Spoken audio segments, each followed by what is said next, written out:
श्री सद्गुरु देवाय नमः। भाइयों बहनों, आज आपको एक ऐसे परिवार की कथा सुनाने जा रहा हूँ जिसका केवल एक ही नियम था कि खुद तकलीफ सह लो लेकिन दूसरे को तकलीफ मत दो। और यही नियम करके सभी ने उस परम पिता परमात्मा को पा लिया।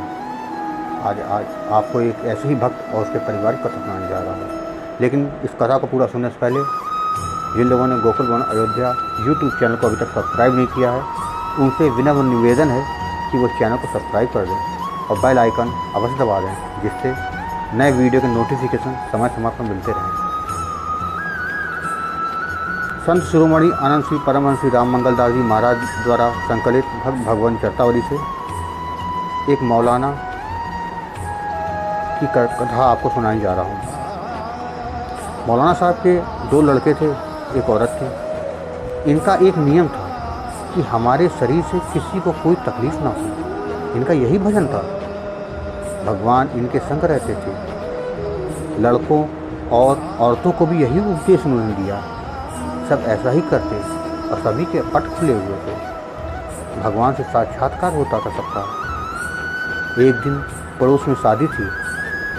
2 दिन रात ऐसा हुआ कि कुआं ना खाली हुआ तो लोटा डोरी लिए चुप बैठे रहे।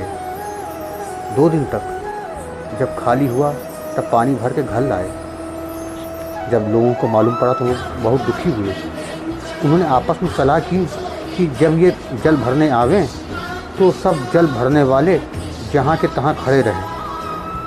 जब वह जल भर के चले जाएं तब सब लोग जल भरें। लोग ऐसा करने लगे। मौलाना साहब ने कहा, आप ऐसा क्यों करते हो? रुआसे हो गए मौलाना साहब, उनके आंसू गिरने लगे। उन्होंने कहा, लोगों ने कि हम सब भरेंगे तो आपको देर हो जाएगी, आपके लड़के औरत सबको तकलीफ़ होगी पानी की। तुम्हारे लड़कों औरत का भी यही प्रण है कि हम सबको पाप लगेगा और कोई कुआं दूसरा करीब नहीं है जिससे हम लोग या आप जाकर पानी ले आएँ। इसलिए आपको हमारी ये प्रार्थना माननी होगी। सबके बार बार कहने पर मौलाना साहब ने कहा, ठीक है, जैसी आपकी इच्छा। सबके घर जाते थे। कोई दुखी हो उसकी सेवा कर देते थे। खाने पीने कपड़े का इंतजाम कर देते थे। कोई आ जाए उसे भूखा नहीं जाने देते थे, भले पूरा परिवार भूखा रहे। उनके घर जाने का सीधा रास्ता है, मगर रास्ते में अगर कोई कुत्ता सो रहा हो या और रास्ता चौड़ा नहीं है तो वहाँ बैठ जाते थे। अगर वह जाग कर रास्ता दे तो घर जाएं, नहीं तो वहीं बैठे रहे या फिर चक्कर लगा के जाते थे। मतलब कि एक जानवर तक को तकलीफ़ देना नहीं पसंद करते थे कि मेरे कहाँ किसी जानवर को भी तकलीफ़ हो। ऐसे भगवान के भक्त। गरीब कोई मांगने वाला आता उसको देते। अगर कोई कामिल फ़कीर आ जाए तो सब कुछ खिला देते, घर बार ऐसे ही रह जाता। फ़कीर लोग पूछते, आपने तो कुछ नहीं पाया, हम सबको खिला दिया। तो कहते, हमारा सबका पेट भर गया है। भगवान का हुक्म है, जो दूसरों को खिलाता है वही अपना खाता है, और जो अपना खाता है वो दूसरों को नहीं खिलाता, वो घूरे में जाता है, यानी कूड़े करकट में। तो फ़कीर लोग चुप हो जाते। एक बार की बात, एक फ़कीर ने कहा, आप किसके मुरीद हैं? आपका मुर्शिद कौन है?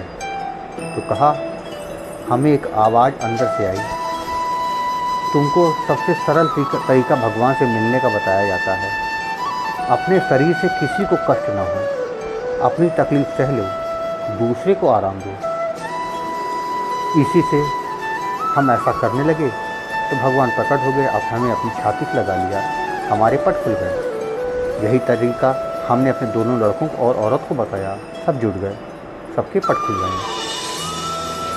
मौलाना जी की तब भी परीक्षा होती थी। 7 दिन 10 दिन 15 दिन पे फ़कीर लोग आते, सबको खिला देते। उस पुण्य के प्रताप से उनको भूख प्यास कुछ नहीं सताती थी, बल वैसे ही बना रहता। आपने लिखा, प्रेम के महात्म में भक्त हजारों बार छाने जाते हैं, सब अनमोल हीरा हो जाते हैं। मौलाना का चरित्र बड़ा विचित्र, बहुत बड़ा है। वे सब घर के राम धाम को गए।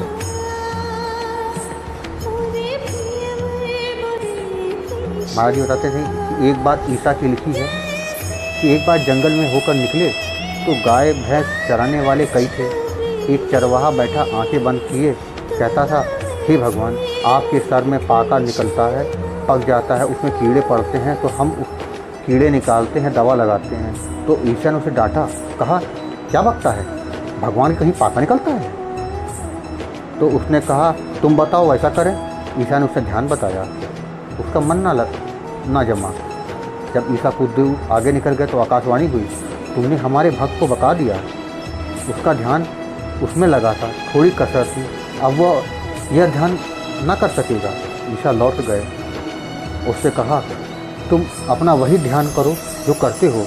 उसी दिन चरवाहा ध्यान करने में जुटा, लय दशा हो गई। जब दशा उठी तो भगवान प्रकट हो गए और कहा, अब तुम ध्यान ना करना, तुम्हारे सामने हम हर समय रहेंगे। सर पर हाथ फेर दिया, सामने हो गए। सब काम घर का करता, परोपकार करता, अंत में भगवान के धाम को प्राप्त हुआ।